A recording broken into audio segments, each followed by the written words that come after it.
सोलापूर महानगरपालिकेच्या 10 स्वीकृत सदस्यांसाठी अर्ज भरण्याची प्रक्रिया जी आहे ती सुरू झालेली आहे। खरं तर भाजपच्या वतीनं स्वीकृत सदस्यांचे अर्ज जे आहेत ते आज भरले जात आहेत। खरं तर सकाळी 11 वाजल्यापासून 1:30 वाजेपर्यंत महापालिकेनं मुदत जी आहे ती दिली आहे। शहराध्यक्ष रोहिणी तळवळकर आपल्यासोबत आहेत। ताई, खरं तर भाजप सर्वात मोठा पक्ष महापालिका निवडणुकीत ठरलेला आहे आणि त्यामुळे साहजिकच आहे की स्वीकृत सदस्यांमध्ये देखील भाजपचे सर्वाधिक सदस्य असणार आहेत। 10 पैकी 9 सदस्य आपले असणार आहेत। कशा पद्धतीने अर्ज भरताय, काय नेमकी प्रक्रिया होती?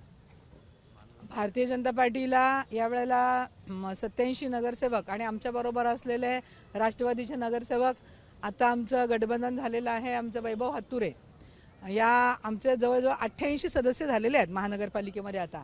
आणि यांच्या सगळ्यांच्या ह्याच्याप्रमाणे बलाप्रमाणे आमचे 9 नगरसेवक महानगरपालिकेमध्ये स्वीकृत होतील।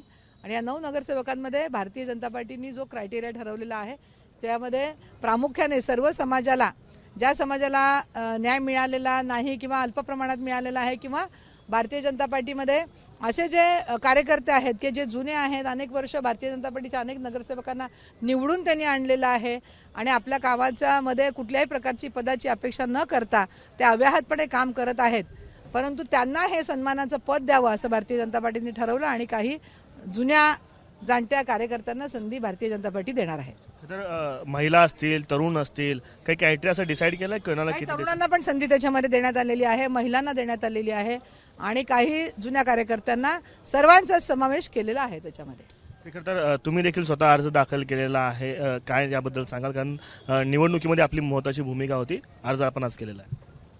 मला म्हणजे पक्षाने असं सूचित केलेलं होतं की निवडणुकीनंतर म्हणजे एक तर निवडणुकीला उभा राहा अशा प्रकारचं त्यांनी सूचित केलं होतं, परंतु मला या सर्व नगरसेवकांना निवडून आणण्याची शहराची अध्यक्ष म्हणून माझी जबाबदारी आहे, म्हणून मी स्वतःची उमेदवारी नाकारून या सर्व नगरसेवकांना, 87 नगरसेवकांना, 102 नगरसेवकांच्या पैकी 87 जे निवडून आले ते या सगळ्यांच्या, म्हणजे माननीय पालकमंत्री असतील, माननीय प्रदेशाध्यक्ष असतील, इथले 3 आमदार असतील, यांच्या सगळ्यांच्या प्रयत्नांनी हे सगळे नगरसेवक निवडून आलेले आहेत।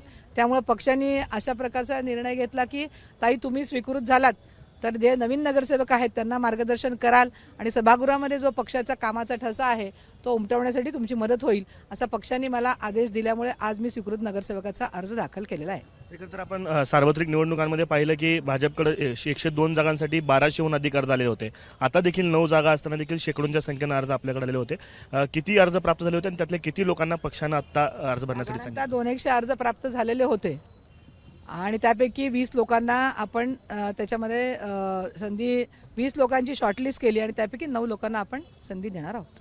नक्कीच। खरं तर 20 लोकांना अर्ज भरण्यासाठी भाजपनं सांगितलं, 9 स्वीकृत सदस्य जे आहेत यामधून निवडले जाणार आहेत। खरं तर सोलापूर महानगरपालिकेचा विचार केला तर भाजपचे 87 आणि राष्ट्रवादीसोबत युती केल्यानंतर एक अशी 88 सदस्य संख्या आता भाजप युतीची झालेली आहे आणि यातून 9 सदस्य जे आहेत ते भाजपचे स्वीकृत सदस्य म्हणून निवडले जाणार आहेत। तर दुसरीकडं MIMचा देखील एक स्वीकृत सदस्य जे आहे ते या माध्यमातून निवडला जाणार आहे। MIMच्या वतीनं देखील अर्ज जे आहेत ते कार्यकर्ते या ठिकाणी करताना आपल्याला पाहायला मिळत आहेत। तर दुसरीकडं भाजपनं देखील आपले 20 अर्ज त्या ठिकाणी आज दाखल केले, त्यातले 9 सदस्य स्वीकृत म्हणून अंतिम कोण होणार याकडे सर्वांचं लक्ष लागलेलं आहे। कॅमेरा पर्सन आयुक्त दिसा आफताब शेख, ABP माझा, सोलापूर।